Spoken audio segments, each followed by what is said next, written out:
Assalamualaikum warahmatullahi wabarakatuh. Hai Sobat Mbak Tiwul, apa kabar semuanya? Semoga dalam keadaan sehat dan baik-baik saja, serta dilancarkan segala urusannya hari ini ya. Terima kasih buat yang sudah mampir di video ini. Buat yang suka sama kisah-kisah true crime, boleh klik tombol subscribe-nya dan nyalakan lonceng notifikasi supaya nggak ketinggalan kisah-kisah true crime dari channel ini. Buat yang sudah subscribe, kami ucapkan terima kasih banyak.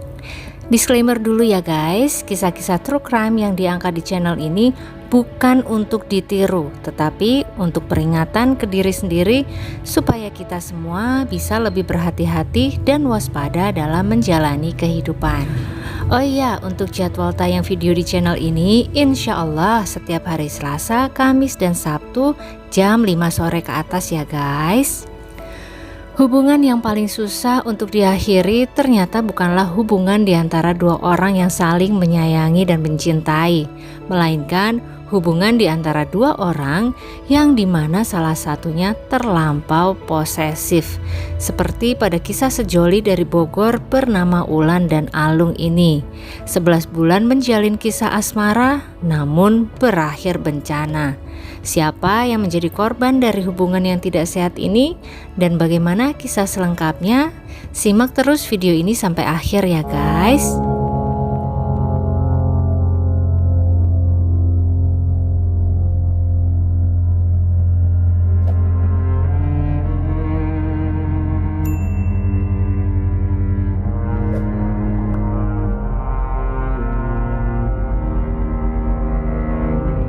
Fitria Wulandari atau biasa dipanggil Wulan atau Ulan ini adalah seorang gadis cantik yang lahir pada tanggal 19 Desember 2001 lalu.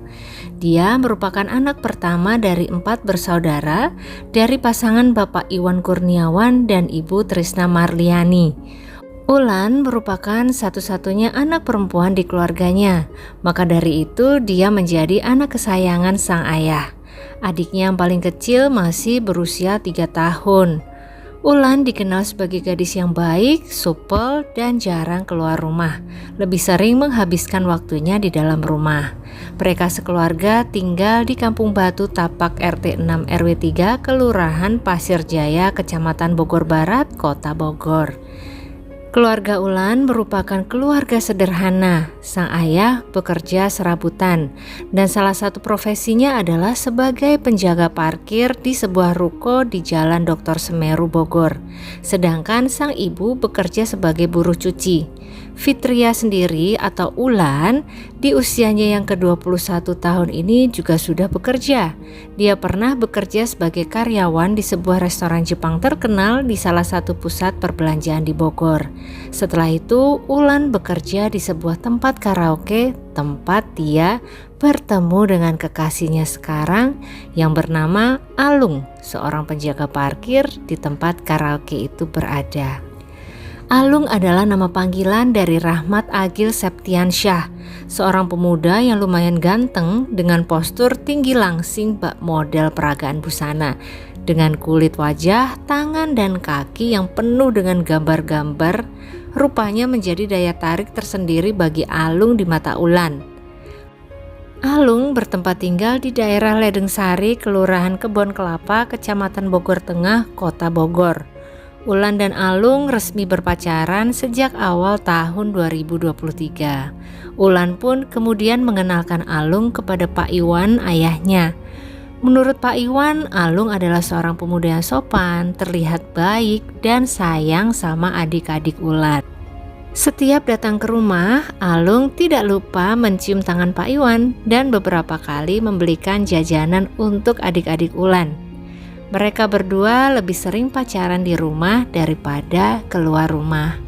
Hubungan antara Alung dan keluarga Ulan terjalin sangat baik. Pak Iwan dan Ibu Trisna sudah menganggap Alung sebagai bagian dari keluarga sendiri. Untuk itu, Pak Iwan pernah menyampaikan pesan kepada Alung bahwa beliau meminta agar anak perempuan satu-satunya kesayangannya tersebut dijaga baik-baik sama Alung. Jadi jangan sekali-kali menyakiti anak kesayangannya tersebut. Alung pun mengiyakan pesan tersebut. Dia dengan sungguh-sungguh menjaga Ulan, sangat sungguh-sungguh sampai Alung tidak menyadari bahwa Ulan menjadi tersakiti karena sikapnya tersebut. Alung menjadi sangat posesif, bahkan dia tidak mengizinkan Ulan untuk berkomunikasi dengan pria lain selain dia dan ayah Ulan. Ulan yang semakin lama semakin tidak nyaman dengan sifat Alung tersebut sempat curhat kepada seorang temannya bernama Delta bahwa Ulan sebenarnya ingin menyudahi hubungannya dengan Alung. Ulan berkata kepada Delta, pengen udahan, tapi kasihan sama orang yang nantinya dekat, karena pasti diapa-apain sama Alung. Lebih baik Ulan ngorbanin diri sendiri. Di waktu lain, Ulan juga pernah menyampaikan keinginannya bahwa setelah dia tidak bersama dengan Alung lagi, dia hanya ingin merasa bahagia. Dan beberapa waktu kemudian terbukti benar apa yang dikatakan oleh Ulan tentang bahaya apa yang akan dihadapi oleh para pria yang mencoba mendekatinya. Alung terlibat dalam sebuah perkelahian dengan seorang pria yang ternyata mencoba mendekati Ulan. Akibat perkelahian tersebut, pria yang menjadi lawan Alung mengalami luka-luka yang lumayan dan dia tidak bisa menerima hal tersebut. Pria tersebut pun kemudian melaporkan Alung ke pihak kepolisian untuk kasus penyerangan kepadanya. Alung pun dikenai hukuman penjara selama beberapa bulan. Selama Alung mendekam di dalam penjara, Ulan dan keluarga beberapa kali menjenguk Alung sambil membawakan makanan, rokok, dan juga keperluan lainnya. Bahkan Pak Iwan, ayah Ulan ini ya, bercerita bahwa dia rela mengalah uangnya dipakai untuk membelikan keperluan Alung di penjara di saat Pak Iwan sendiri tidak lagi memiliki uang pegangan untuk keluarganya. Sebegitu besar pengorbanan Pak Iwan dan Ibu Trisna dan juga Ulan sendiri untuk Alung. Entah terbuat dari apa hati Pak Iwan dan Ibu Trisna, beruntung sekali Alung memiliki calon mertua seperti mereka. Keberuntungan Alung seolah bertambah karena setelah menjalani kurungan selama kurang lebih 1 bulan, akhirnya pihak korban mencabut laporan dan memutuskan untuk berdamai dengan Alung, sehingga Alung pun bisa bebas dari penjara. Ulan dan Alung kembali bersama dan masih menjadi sepasang kekasih, di mana sebetulnya hati Ibu Trisna sudah mulai ragu kepada Alung. Beliau sering melihat Ulan diperlakukan dengan tidak baik oleh Alung, baik secara fisik maupun verbal. Ulan juga pernah minta dijemput adiknya dari tempat kerja karena sedang menghindar dari Alung. Namun ternyata saat itu mereka berdua diikuti oleh Alung dari belakang. Sampai akhirnya Ulan dan sang adik pun bersembunyi dan berhasil bersembunyi di apartemen Laladon waktu itu. Sebegitu posesif dan tidak sehatnya hubungan Alung dengan anaknya Ulan. Ibu mana sih yang tidak khawatir kalau anak perempuan satu-satunya dekat dengan pria semacam itu? Namun sang ibu saat itu memilih untuk tidak mengindahkan perasaannya tersebut. Padahal guys, ketakutan sang ibu sebentar lagi akan menjadi kenyataan. 4 hari setelah keluar dari penjara, tepatnya pada hari Kamis tanggal 30 November 2023 malam, Alung menjemput Ulan dari rumah keluarga Ulan untuk pergi bersama nongkrong rame-rame dengan teman-teman Ulan. Mereka pun sempat merekam kebersamaan mereka di sebuah kafe di daerah Malabar. Mereka berdua datang ke kafe dengan kondisi cekcok, entah masalah apa tidak ada yang tahu persis. Dan saat nongkrong, terlihat Ulan sangat menikmati suasana bersama teman-temannya, berfoto, berjoget, dan merekam keberadaan mereka, melupakan sejenak masalah antara dirinya dengan sang kekasih. Sampai akhirnya tongkrongan tersebut akhirnya bubar dan pulang ke rumah masing-masing. Ulan pun diantar pulang oleh Alung. Namun di tengah-tengah perjalanan mereka kembali cekcok dan akhirnya memilih untuk singgah ke sebuah penginapan Red Doors di daerah Pondok Nirmala, Kedung Jaya, Kedung Badak, Tanah Sareal, Bogor untuk membicarakan masalah di antara mereka secara empat mata. Entah apa saja yang terjadi di dalam kamar tersebut, Namun di pukul 1 dini hari, jadi sudah masuk ke tanggal 1 Desember, suasana menjadi semakin runyam guys, saat Alung memergoki Ulan sedang chatting dengan pria lain. Alung mengamuk dan meminta putus, namun Ulan berteriak keras dari tempat dia duduk. Takut teriakan tersebut didengar oleh penghuni kamar lain, Alung dengan cepat segera membekap mulut dan hidung Ulan dengan kuat. Ulan masih bisa meronta untuk melawan, namun Alung juga semakin mengencangkan bekapannya tersebut sampai akhirnya Ulan pun kesakitan dan lemas. Semakin lemas sampai akhirnya menghembuskan nafas terakhirnya saat itu juga.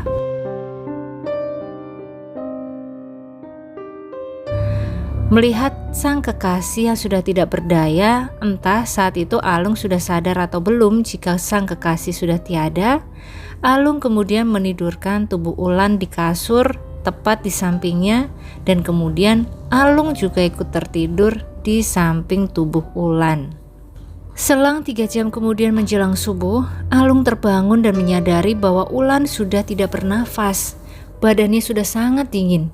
Alung menjadi panik dan langsung pergi keluar hotel menuju rumah salah seorang temannya bernama Hakim. Dengan wajah panik, Alung mengajak Hakim ke hotel meminta bantuannya mengangkat tubuh Ulan yang tidak sadar karena sedang sakit. Begitu alasan Alung ke Hakim. Hakim dan Alung pun kemudian sampai di kamar hotel. Suasana gelap tanpa pencahayaan sedikit pun karena semua lampu dimatikan oleh Alung. Setelah lampu dinyalakan kembali, Hakim terkejut melihat tubuh Ulan yang tampak terbaring di atas kasur, dan ketika dipegang semuanya sudah dingin. Hakim kemudian mengusulkan untuk membawa Ulan ke rumah sakit segera. Namun Alung tetap bersikeras bahwa Ulan harus dibawa pulang ke rumah karena Ulan pengen ketemu mamah. Begitu alasan Alung ke Hakim. Hakim yang belum sepenuhnya sadar apa yang sebenarnya terjadi pun mengiyakan saja perintah temannya itu. Mereka bertiga berkendara mengantar Ulan pulang ke rumah. Namun ya guys, Alung ternyata tidak segahar gambar-gambar yang ada di tubuhnya. Karena begitu hampir sampai ke rumah Ulan, Alung mengurungkan niatnya karena ketakutan melihat sosok Pak Iwan dari jauh. Alung pun memutar kendaraannya dan mengarahkan ke arah ruko tempatnya bekerja menjaga parkir. "Sudah Hakim, Ulan biar di sini saja." Sambil menyandarkan tubuh Ulan di tembok luar sebuah ruko kosong, Alung pergi sebentar membeli rokok. Sempet mikir ngerokok ya guys, keren banget emang si Alung ini. Setelah menghisap sebatang, Alung pun kemudian membuka ruko kosong tersebut, dan dengan bantuan Hakim, Alung meletakkan tubuh Ulan di atas meja yang ada di dalam ruangan tersebut. "Sudah, biar di sini saja ya," kata Alung begitu. Hakim yang entah kesirep atau bagaimana juga iya-iya saja, tidak ada curiga apapun.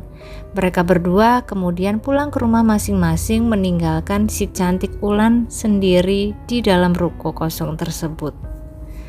Pak Iwan dan Ibu Trisna yang menunggu Ulan pulang mulai kebingungan mencari keberadaan anaknya tersebut.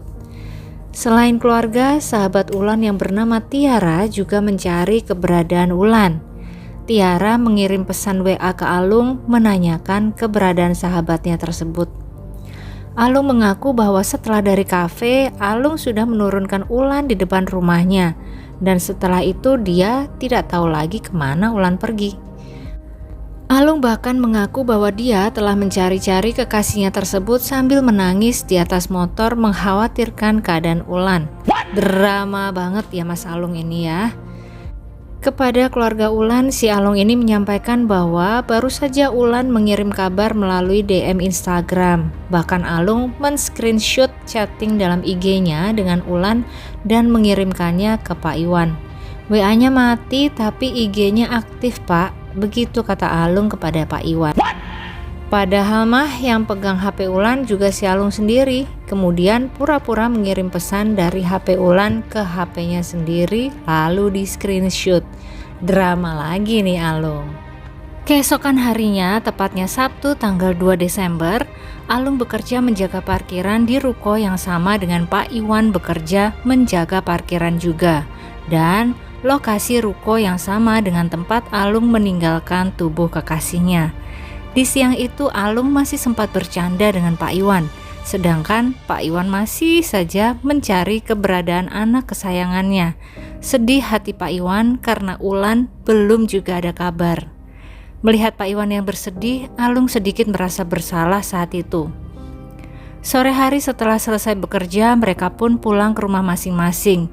Dan Alung yang masih kepikiran tentang Pak Iwan yang sedih tadi, kemudian memberanikan diri untuk memberitahu keberadaan Ulan.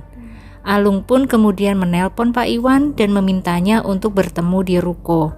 Sesampai di ruko, Alung pun berkata bahwa kakak, begitu biasa Pak Iwan memanggil Ulan, mengalami kecelakaan. Dan saat ini tubuhnya diletakkan Alung di dalam sebuah ruko kosong. Antara lega dan panik mendengar kabar tersebut, Pak Iwan segera meminta Alung mengantar ke tempat Ulan. Pak Iwan bermaksud untuk mengantar Ulan ke rumah sakit secepat mungkin karena beliau berharap bahwa anak kesayangannya tersebut masih bernafas. Namun begitu pintu ruko dibuka, Pak Iwan kaget dengan bau menyengat yang keluar. Dan lebih kaget lagi ketika melihat bahwa wajah anaknya sudah penuh dengan luka dan juga memar. Badannya juga sudah dingin. Menangis hati Pak Iwan melihat kondisi Ulan. Namun dengan cepat beliau menghubungi kepolisian untuk datang ke TKP. Tubuh Ulan juga kemudian dibawa ke rumah sakit untuk diautopsi dan pihak kepolisian pun segera melakukan penyelidikan. Singkat cerita, semua dugaan mengarah kepada Alung sebagai pelaku penghabisan nyawa ini. Maka pada hari Minggu tanggal 3 Desember pukul 6 pagi, Alung pun ditangkap dan digiring ke kantor polisi untuk diinterogasi. Tanpa perlawanan, akhirnya Alung mengakui bahwa dialah pelaku tunggal aksi penghabisan nyawa Ulan. Keluarga Pak Iwan betul-betul tidak menyangka bahwa anak kesayangan mereka, anak perempuan satu-satunya, harus kehilangan nyawa di tangan orang terdekat, orang yang sudah dianggap keluarga sendiri, orang yang sudah diberi amanah untuk menjaganya, namun malah dengan tega menghabisi nyawa. Betul-betul terpukul dan sakit hati kedua orang tua Ulan. Ditambah lagi tidak ada sama sekali pihak keluarga Alung yang datang kepada mereka untuk menyampaikan permohonan maaf ataupun rasa turut berbelasungkawa. Ya Allah, kok ada ya orang yang setega itu? Akibat tindakannya tersebut, Alung pun dijerat dengan pasal 338 KUHP dengan tuntutan hukuman dari JPU kurungan selama 15 tahun. Dan Pengadilan Negeri Bogor pun akhirnya menjatuhi hukuman penjara selama 14 tahun, 1 tahun lebih ringan daripada tuntutan JPU. Dengan pertimbangan yang meringankan adalah karena terdakwa berkelakuan baik. Aduh, mohon maaf ya sobat, jangan marah sama Mbak Tiwul ya. Mbak Tiwul cuman bacain informasi saja. Mari kita tuangkan unek-unek sobat semua di kolom komentar saja ya. Bagaimana menurut pendapat sobat semua mengenai kasus di atas? Yang pengen Mbak Tiwul bahas ada beberapa ya. Bagaimana sih sebaiknya sikap kita jika terjebak dalam hubungan yang tidak sehat seperti almarhumah Fitria Wulandari tadi? Dan bagaimana pendapat sobat semua mengenai hukumannya? Kurang atau justru kelamaan? Dan hal apa yang bisa kita petik dari kasus di atas? Ayo kita bahas bareng di kolom komentar ya. Dan seperti biasa kita doakan semoga korban sudah tenang di sisi Allah Subhanahu wa Ta'ala, diampuni dosa-dosanya dan diterima semua amal ibadahnya, serta keluarga yang ditinggalkan diberi kekuatan dan ketabahan luar biasa. Amin ya robbal alamin. Terima kasih untuk yang sudah menonton hingga akhir. Jangan lupa like-nya kalau suka sama video ini. Dan sampai ketemu lagi di kisah-kisah selanjutnya. Selamat beraktivitas kembali. Wassalamualaikum warahmatullahi wabarakatuh.